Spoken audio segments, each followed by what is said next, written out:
Los Angeles में लगी सबसे विनाशकारी आग में से एक पैलिसेड्स की आग तेजी से फैलती जा रही है और तबाही मचाती दिख रही है।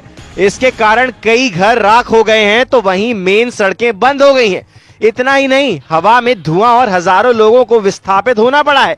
इसी बीच लॉस एंजलिस में रहने वाली प्रियंका चोपड़ा जोनस ने निवासियों की सुरक्षा और समुदाय को हुए भारी नुकसान के बारे में अपनी चिंता व्यक्त करते हुए कुछ तस्वीरें इंस्टाग्राम पर शेयर की हैं। वहीं लोगों से मदद की गुहार लगाई है। अपने इमोशनल पोस्ट में आग से हुए भारी नुकसान और जले हुए घर की तस्वीरें शेयर करते हुए एक्ट्रेस ने इंस्टाग्राम पर लिखा, आई लव यू एलए, मेरा दिल बहुत भारी है, जबकि मैं अपने परिवार की सुरक्षा के लिए बहुत आभारी हूँ। हमारे बहुत से दोस्तों, सहकर्मियों और साथी एंजेलिनोस ने बहुत कुछ खो दिया है।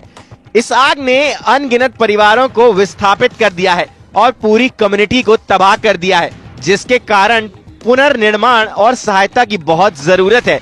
अमेरिका के कैलिफोर्निया के लॉस एंजलिस में जंगलों की आग अब भी पूरी तरह नहीं बुझ पाई है। भयंकर आग फैलने की घटनाएं एक हफ्ते पहले शुरू हुई थी।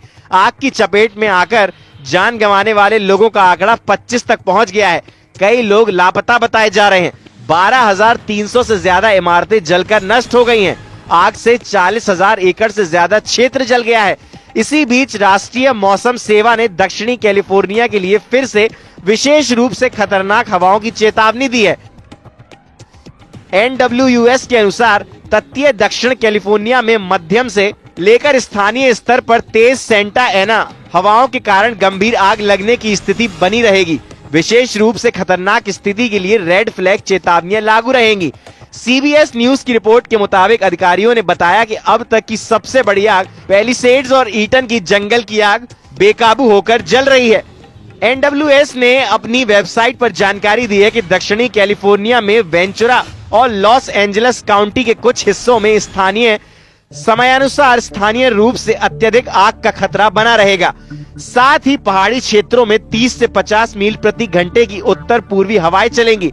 NWS ने अपनी वेबसाइट पर जानकारी दी है कि दक्षिणी कैलिफोर्निया में वेंचुरा और लॉस एंजलिस काउंटी के कुछ हिस्सों में स्थानीय समयानुसार कम से कम बुधवार 15 जनवरी दोपहर तक स्थानीय रूप से अत्यधिक आग का खतरा बना रहेगा। साथ ही पहाड़ी क्षेत्रों में 30 से 50 मील प्रति घंटे की उत्तर पूर्वी हवाएं चलेंगी। NWS ने बताया, आज भी ट्रांसवर्स और पेनिनसुलर रेंज के अधिकांश हिस्सों में गंभीर आग लगने की स्थिति बनी रहेगी।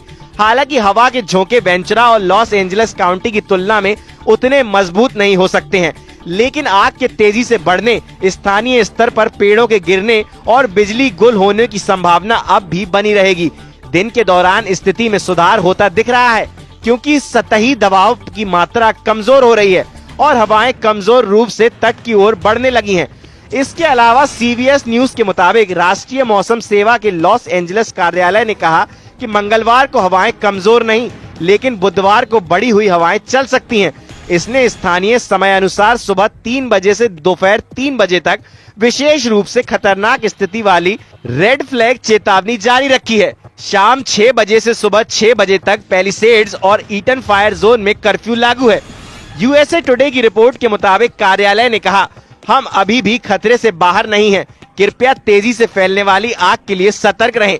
मंगलवार तक काउंटी में लगभग 88,000 निवासी अनिवार्य निकासी आदेशों के तहत थे, जबकि अधिकारियों ने निकासी चेतावनियों के तहत 84,800 अन्य निवासियों से अपने घर छोड़ने के लिए तैयार रहने का आग्रह किया था।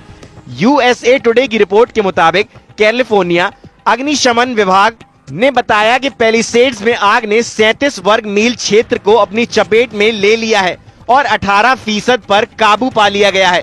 ईटन की आग ने 22 वर्ग मील से ज्यादा क्षेत्र जला दिया है और 35% पर काबू पा लिया गया है। कैल फायर और वेंचुरा काउंटी फायर डिपार्टमेंट के अनुसार सोमवार शाम को वेंचुरा काउंटी में लगी ऑटो फायर ने 61 एकड़ क्षेत्र को जला दिया है और 47% तक का आग पर काबू पा लिया गया है।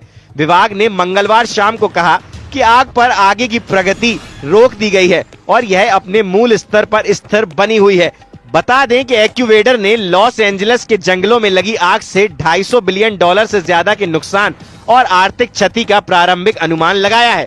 एक अंदरूनी सूत्र ने न्यूज पोर्टल को बताया, इस समय बोर्ड की मुख्य चिंता यह नहीं है कि ऐसा लगे कि वे जश्न मना रहे हैं, जबकि लॉस एंजलिस के कई लोग अकल्पनीय नुकसान से जूझ रहे हैं। भले ही आग अगले हफ्ते में कम हो जाए, लेकिन वास्तविकता यह है कि शहर अभी भी दर्द में है और महीनों तक उस दर्द से जूझता रहेगा। इसलिए फैसला किया गया है कि जब सही अवसर सामने आएंगे तो फोकस सपोर्ट करने और फंड रेज करने। कैलिफोर्निया के लॉस एंजलिस में लगी आग भयंकर हो चुकी है। हजारों लोगों को रिहायशी इलाकों से निकालकर सुरक्षित स्थानों पर ले जाया गया है। लॉस एंजलिस में लगी आग में कई मशहूर हस्तियों के घर जले हैं। बॉलीवुड सितारे भी सोशल मीडिया पर अपना दुख जाहिर कर रहे हैं। कई लोगों की जान भी जा चुकी है। हालांकि academy of motion picture arts and science ने कथित तौर पर इन दावों को खारिज कर दिया है। ये अटकलें द सन की एक रिपोर्ट से शुरू हुई, जिसका टाइटल था ऑस्कर 2025 रद्द होने की कगार पर है, क्योंकि लॉस एंजलिस में लगी आग के बाद सेरेमनी में बड़े बदलावों की गुप्त रूप से योजना बनाई जा रही है। हालांकि हॉलीवुड रिपोर्टर ने अपनी रिपोर्ट में बताया है कि इन दावों को खारिज करते हुए एकेडमी के सीनियर्स ने ऑस्कर्स के कैंसिल होने से इनकार कर दिया है। रिपोर्ट में बताया गया है कि ऐसी कोई एडवाइजरी कमेटी मौजूद नहीं है और ऑस्कर बोर्ड और गवर्नर्स में 55 सदस्य हैं जो कि इस समारोह के बारे में निर्णय लेते हैं।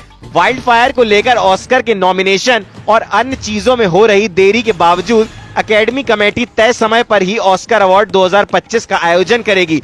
शो पूरी गरिमापूर्ण तरीके से आगे बढ़ेगा। ऑस्कर सालाना लगभग 1000 स्थानीय लोगों को रोजगार देता है, जिसने कोविड-19 के दौरान भी इसे कैंसिल नहीं किया था। ऑस्कर कैंसिल करने की बजाय इस पर ध्यान दिया गया था कि इसे सुरक्षित तरीके से आयोजित किया जाए। जब साल 2021 में पूरी दुनिया लॉकडाउन में थी, तब भी अवार्ड सेरेमनी को रद्द करने के बजाय 2 महीने के लिए टाल दिया गया था। हालांकि Tom Hanks, Emma stone, Meryl Streep और स्टीवन स्पीलबर्ग जैसे सितारों की अगुवाई में ऑफिशियल एकेडमी अवार्ड अब एलए में हालातों की निगरानी कर रहा है, ताकि तय किया जा सके कि शहर में तबाही के कारण सेरेमनी को रद्द करने की जरूरत है या नहीं। इस आग की वजह से इस सेरेमनी को संभावित रूप से रद्द करने के लिए एक सीक्रेट आकस्मिक रणनीति को प्रेरित किया गया है। पिछली बार ऐसी रणनीति 9/11 के बाद लागू की गई थी। खबरों की माने तो एक सोर्स ने बताया, इस समय सभी लोगों की चिंता यह नहीं है कि ऑस्कर अवार्ड्स तय समय पर हो, बल्कि लोगों का मानना है कि लॉस एंजलिस के लोग एक भारी नुकसान से होकर गुजर रहे हैं। आग अगर बुझ भी जाती है तो भी यह शहर महीनों तक उसी दर्द से जूझता रहेगा। इसलिए यह फैसला किया गया है कि सही समय आने पर समारोह के लिए फंड्स रेज करने होंगे और इसे शानदार तरीके से आयोजित किया जाएगा। एक रिपोर्ट में बताया गया कि बोर्ड की मुख्य चिंता ये है कि जब तक लॉस एंजलिस में लोग इस अग्नि आपदा से जूझ रहे हैं, तब तक उत्सव मनाना ठीक नहीं होगा। भले ही आग कुछ दिनों में शांत हो जाए, लेकिन शहर को लंबे समय तक इस संकट का सामना करना पड़ेगा। ऐसे में बोर्ड का निर्णय है कि अब फोकस समर्थन और राहत कार्यों पर होना चाहिए। आग ने अभी तक 36,000 एकड़ से ज्यादा भूभाग को अपनी चपेट में लिया है और वहां की लगभग हर चीज जलाकर राख कर दी है। राष्ट्रपति जो बाइडेन ने इस आग को बड़ी आपदा करार दिया है। उन्होंने कहा है कि संघीय सरकार 180 दिनों में राहत के 100% उपायों को पूरा करेगी। इनमें वेतन से लेकर बर्बाद भवनों का मलबा उठाना तक होगा, लेकिन तमाम पीड़ितों पर सरकार के प्रयासों को लेकर शक है। लॉस एंजलिस में सांता मोनिका और मालिबू के बीच के 20,000 एकड़ भूभाग पर अभी आग बेकाबू है। इसी प्रकार से पेसाडेना में 13,690 एकड़ क्षेत्रफल में आग लगी हुई है। इसके अतिरिक्त हर्सट में 770 एकड़ भूमि, लीडिया में 394 एकड़ में और केनेथ में 960 एकड़ क्षेत्र में अभी आग लगी हुई है, जबकि वुडले, ओलिवास और सनसेट में छोटे इलाकों में लगी आग को बुझा लिया गया है। आग का असर हॉलीवुड हिल्स पर भी दिख रहा है। कई हॉलीवुड स्टार्स को अपने बंगले छोड़कर भागना पड़ा। Paris Hilton, Steven Spielberg, Mandy मूर, एस्टन कूचर समेत कई हॉलीवुड स्टार्स के बंगले जलकर खाक हो चुके हैं। आग लगने के बाद कई सेलिब्रिटीज को घर खाली करना पड़ा। यहाँ तक कि ब्रेटनवुड इलाके में उपराष्ट्रपति कमला हैरिस के घर को भी खाली करने के निर्देश जारी करने पड़े। जंगलों में धधकती आग, ऊंची उठती लपटें, आसमान में काले धुएं का गुब्बारा और हर ओर मचा त्राहिमाम। कुछ ऐसा ही दृश्य बीते 4 दिनों से कैलिफोर्निया के लॉस एंजलिस में दिखाई दे रहा है। जंगलों में लगी आग ने लॉस एंजलिस शहर को भी अपने आगोश में ले लिया है। चारों ओर तबाही का मंजर नजर आ रहा है। 10,000 से अधिक घर और अन्य इमारतें जलकर खाक हो चुकी हैं। हजारों गाड़ियां भी आग में जल चुकी हैं। करीब 1.5 लाख लोगों को रेस्क्यू करके सुरक्षित स्थान पर ले जाया गया है। वहीं इतने ही और लोगों को किसी भी विपरीत परिस्थिति के लिए तैयार रहने के लिए कहा गया है।